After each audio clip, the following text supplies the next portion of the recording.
Wondering what life is really like on Canada's wild and crazy West Coast? This podcast is all about the people, the places, and Vancouver Island time. Together, we'll explore this island paradise, a combination of ocean, city, and country living. We'll meet the fabulous locals such as the Fudge Fairy and the Chicken Lady, who have chosen Victoria and Vancouver Island as their home. And we'll learn what makes this place unique and special to those who live here. And now, your host of Vancouver Island Time, Jane Johnston. Hi, it's Jane Johnston with the Briar Hill Group at Remax Camosun and host of Vancouver Island Times. I'm here with Cathy Scott, who is the director or principal or president of, what is your title? I call myself the CEO, Chief Exploration Officer. Excellent. So she's the Chief Exploration Officer of Departures Travel and Niche Travel. So tell me, we are in Maplewood, which is a lovely area. You've got a beautiful Playfair Park behind us.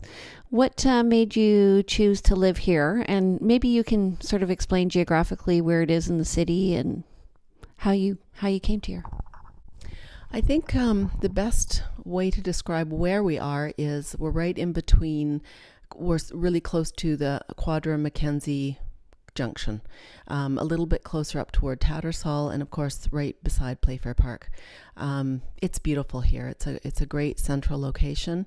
I think for me, the reason that I moved here initially was I was putting my daughter into St. Margaret's School, and it's close to that. It was central in between. I didn't grow up, but I lived in the Saanich area for years and years.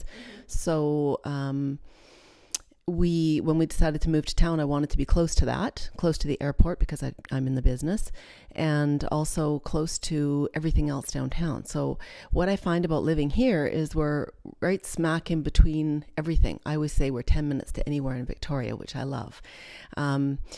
But, seriously, it's longer than 10 minutes. It takes me 12 minutes to get to my office in Oak Bay. It takes me 20 minutes to get out to my office in Sydney. Oh, maybe I should say 30 minutes.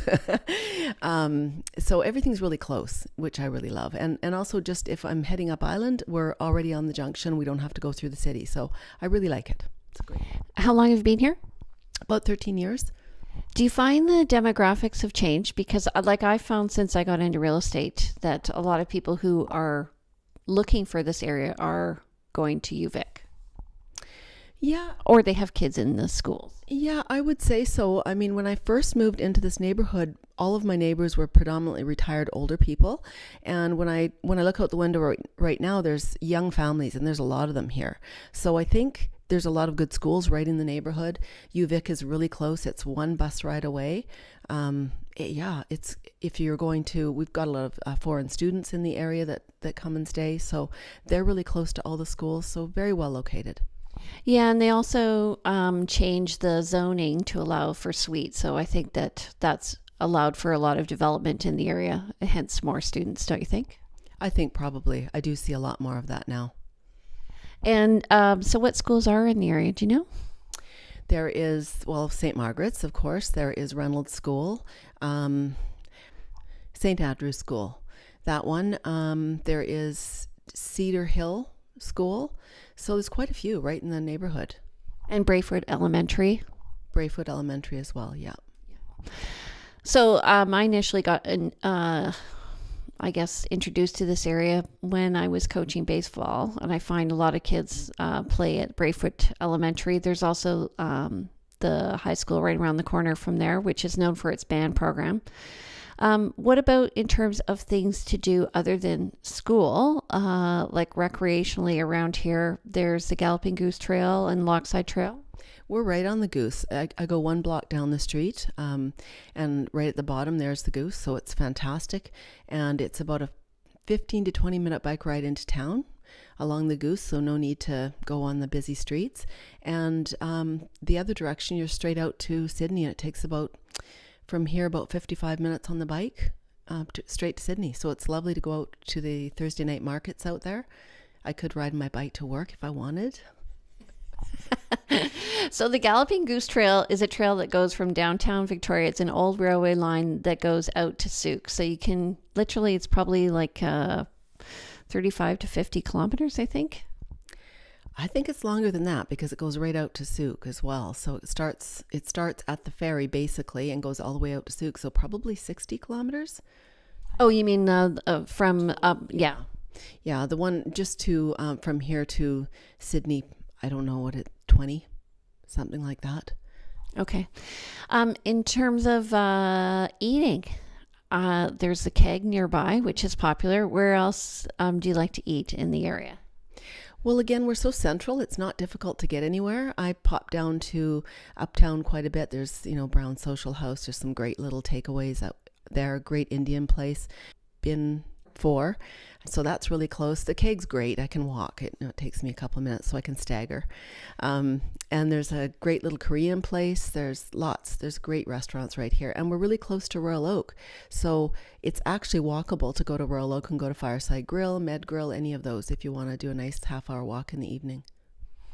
What do you think is like a secret hidden treasure about this area that people don't know about?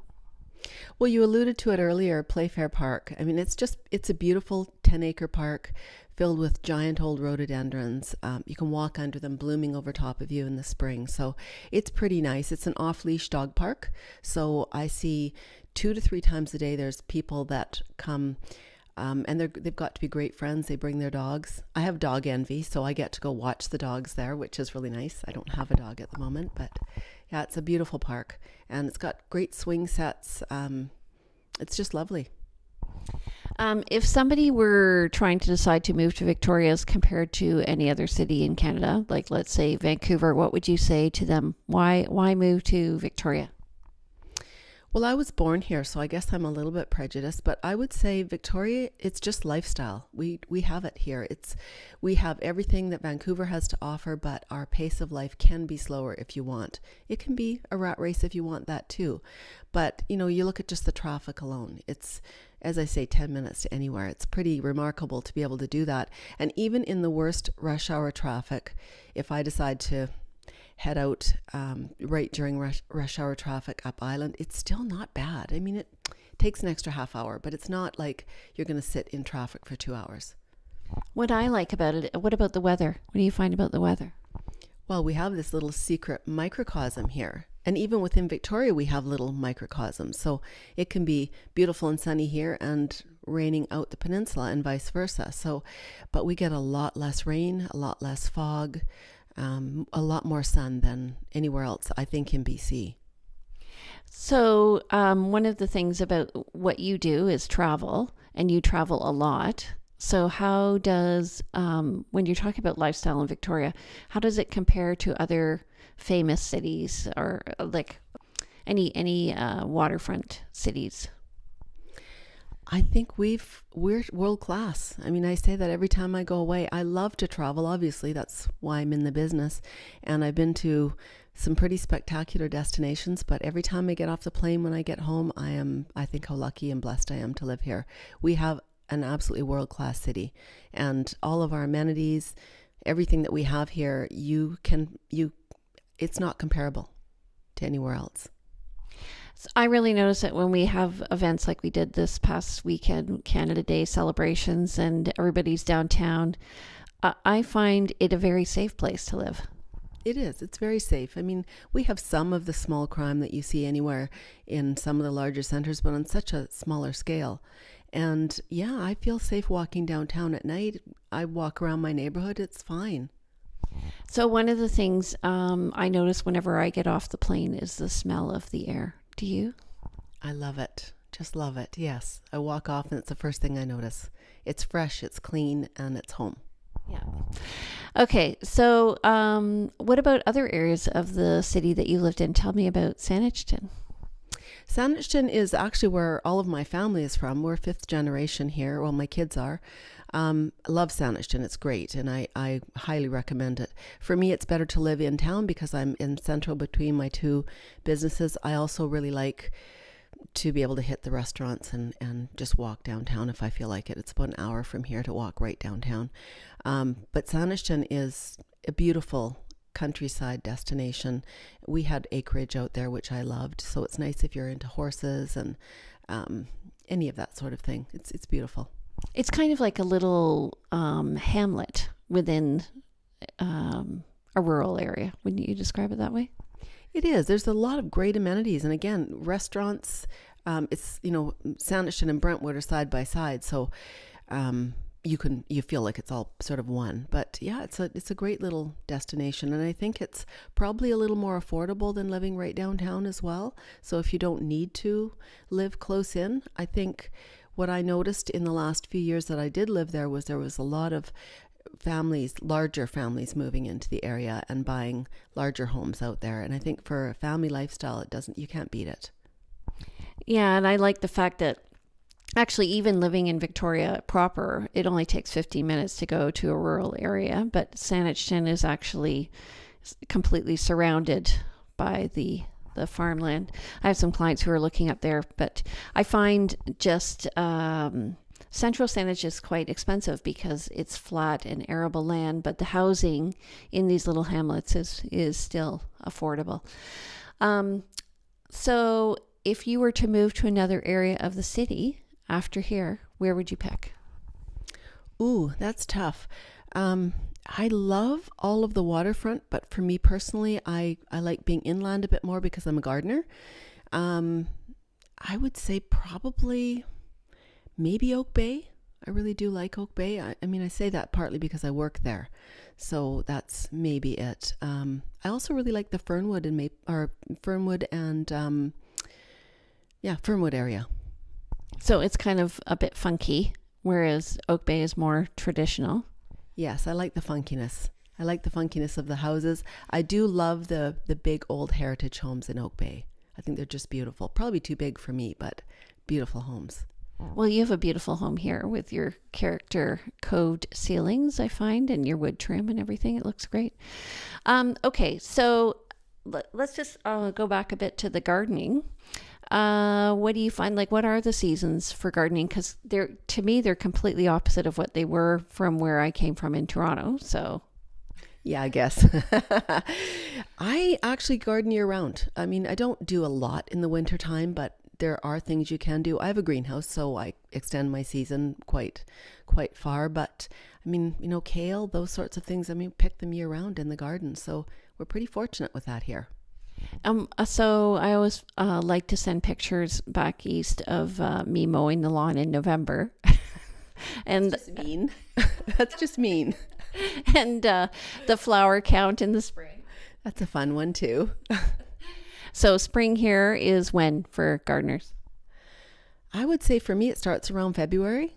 That's when I start really getting excited and getting out there in the garden. And it lasts right through to probably November. And then it's kind of nice to take a few months off in the winter, but you can still, I mean, I actually get out there in the dead of winter and do stuff as well. It's not like we get snow.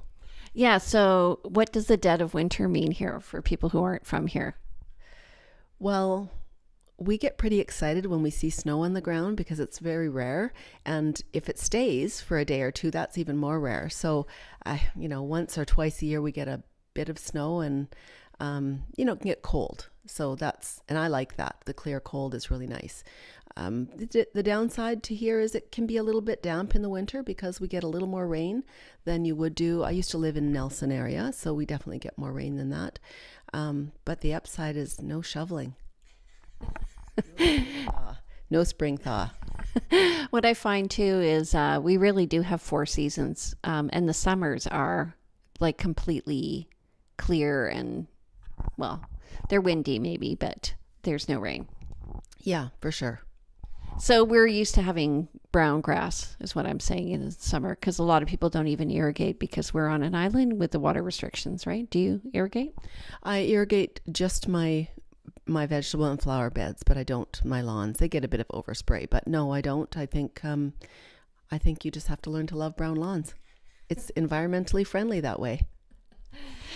All right. So that's a great introduction to Victoria and the neighborhood of Maplewood. If you're interested in learning more, you can give me a call. I'm Jane Johnston with the Briar Hill Group at Remax Camosun. We're just going to take a break, and then when we come back, we'll be talking about departures travel and niche travel, which I want to hear more about. And Cathy will give us some examples of some tours that she's doing with locals in the area. So take care. Vancouver Island Time is brought to you by the Briar Hill Group at Remax Camosun, Victoria, where we bring local expertise and global presence to your property. Hi, everybody. It's Jane Johnson with the Briar Hill Group and host of Vancouver Island Time. I'm here with Cathy Scott, who is the Chief Exploration Officer of Niche Travel and Departures Travel. So tell us the difference between the two of them. Well, simply, Niche Travel is a tour company and Departures Travel is a full-service travel agency. So they really do work kind of closely together because we sell the tours through Departures Travel as well.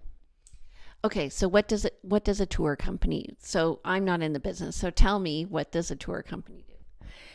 A tour company really does everything other than air. So what we specialize in at Niche is both women's tours around the globe, which is my baby, and what I'm really passionate about. And we do luxury inbound tourism of Victoria. So that means if people are coming here to Victoria, we will take care of their on-the-ground experiences here, including their hotels, transportation, any private excursions they want to do, that sort of thing. So give me an example of a private excursion. Okay, well, we have a lot of people, of course, we're Garden City, so we have a lot of people that are very interested in the gardens here. So we have private guides that we use that will take them into, instead of going to butcher gardens, which of course they probably will go to as well, we would have them go into private gardens of Victoria. So into some beautiful homes in the uplands, Oak Bay area and around the city. We may take them to the horticultural center as opposed to butcher gardens and have a naturalist there work with them or a gardener and talk directly to them. So they really get into the heart of things with us. They meet the locals, they meet the owners of the properties. They may have champagne on site or a lovely lunch included, that sort of thing. Oh, that sounds absolutely lovely. It's really nice. Okay, so that's a local. What about your women's travel tours? Because that's what I know you more for. Right. Well, I've been doing that for 15 years, so it's something that I've done for a long time. I just got back from a fantastic tour to Italy. So we went, and this would be very typical of one of our tours. We went into Tuscany and we did some truffle hunting with this amazing little dog. And we ate truffles and we found truffles, which was really exciting. And then we went in, we went to a gentleman's home who does cheese making, pecorino, and we watched him actually make cheese from start to finish. We had a beautiful multi-cheese course lunch afterward with wine, of course. We stayed in a lovely villa in the Tuscany hills and just wandered into beautiful little hamlets inside of Italy. And we had a private guide throughout, so we really learned a lot about the destinations. And we ended up in the Cinque Terre, and a lot of it was, we did cooking classes and met local artists and historians and just learned lots of stories. So that's the kind of thing we do. It's all small group private tours and 12 women maximum, plus either myself if I'm the tour host or one of my lovely tour hosts. And yeah, we do lots of destinations all over the world. And how do you source out, do you go ahead of time and meet people in the area and like figure out what the highlights are? How do you source out what to do with these guests? Well, one of the benefits that I have as a travel agency is I work with, we're part of a consortium called Ensemble Travel, and they have sourced them all for us. So we don't have to go there and do that ourselves. We have private guides and private tour companies in every destination pretty much in the world that I can pick up the phone and talk to, and they create the experiences that I want. So I'm very clear on the experience that we want. I just don't necessarily know what I don't know. So there might be some different things in that destination that I haven't seen before or I don't know about, and that's their job to make sure we see those things. So what I know typical destinations are for you: Italy, I think France, India. Where else have you gone with people? Well, where haven't we gone, really? So this year, I was in the Arctic last year, which was amazing. I did an Arctic expedition with a bunch of women. I'm personally hosting Thailand, Bhutan, and a Mekong River cruise, which is Vietnam and Cambodia still this year. So busy year ahead of me. We've also got South Africa this year, Morocco next year. We do sort of everywhere. I'm going to be taking a group to the Antarctica in 2020. So I know we have different tour hosts that take different destinations. And who's your ideal client for these sorts of tours? I always say 18 to 80, but the reality is I'm kind of right smack in the middle of our demographic. At 40? At 25 again. So, I'm 57. So I'm right in the middle. We have women, the youngest that really can kind of afford our tours are usually around the 40 mark. And we have women that'll go right up to 80. And I would say even beyond. The big thing with our tours is because they are small and private, they don't always have, and we do 4-star boutique hotels. We don't always have a concierge or somebody that can pack bags. So everybody has to be able to pack their own stuff. That's the big thing. And walk fairly good distances because we do a lot of walking and not hiking, so that you don't have to be a hiker, but you have to be able to walk. Okay, so I'm going to ask you a few difficult questions and she doesn't know that they're coming. So best meal you've had? Oh, wow. India, for sure. We had, I think it was southern India, and we actually ate with our hands.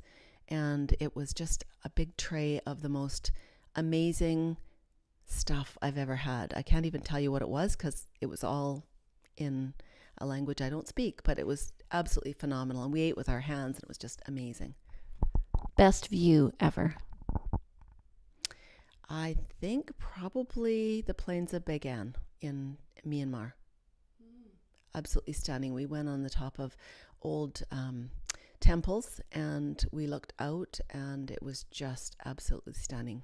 There's thousands of beautiful old temples there, and flat. It's quite flat, so you really see them all popping out in the distance. And if you haven't seen the plains of Bagan, Google it and you'll know what I'm talking about. It's just stunning. Is it rice paddies or? No, it's just beautiful, arid. It's not desert. It's sort of a dry jungle, and the buildings are all. We always go in the sort of a sunset time, and so they're glowing. So these beautiful temples that are kind of an orangey color are popping out all over the place, and there's thousands, and it's just absolutely beautiful. Okay, most surprising experience you had? We crashed a wedding in India. One of the things that I always ask for in our tours is unique experiences where we go. So our tour guides are always on the lookout for these unique experiences. I had asked if it would be possible to include a wedding in India. I thought that might be fun, but there wasn't any that they knew of when we were going. So we were driving through a little rural village, and all of a sudden the tour guide said, "Stop the bus." And there was a wedding taking place. And the next thing you know, she's telling us to get off the bus. And I'm like, "Really?" She said, "Yeah, come on in." So we went in and we crashed a wedding, and nobody spoke English, but they were thrilled to have us. She actually took us right in to meet the bride, who was 16. Yeah, the groom I think he was like 18. They were very young, beautiful young woman. And she was so excited that we were there. And we all said how it was probably the highlight of our trip. And what they told us, what the tour company told us afterward, was it was probably the highlight of their wedding. And it would be talked about in that small village for generations, because it was a very unique thing for 12 white women to jump off a bus and storm into an Indian wedding. It was amazing. What about technology? So I'm thinking you're probably taking pictures. You ask permission before taking pictures. And what about different use of technology, different places? Like, I haven't traveled that much recently. I used to travel a lot, but use of cell phones everywhere. And how easy is it? It's really easy now. I mean, for me, because when I'm hosting, I'm still on business, so I like to be connected to my office, and I just pay the additional, I think it's $7 a day, so I can use my phone just like I do at home. I think you only get 100 megs data. But other than that, it's, if I need to call or text or anything, it's very simple. There's WhatsApp for people that don't want to do that, and that works really great. Our family, we all have a Google Hangout chat, so that's what I use. As long as I'm on Wi-Fi, we can use that. Well, I can use it anyway because I have my data on, but it's pretty easy.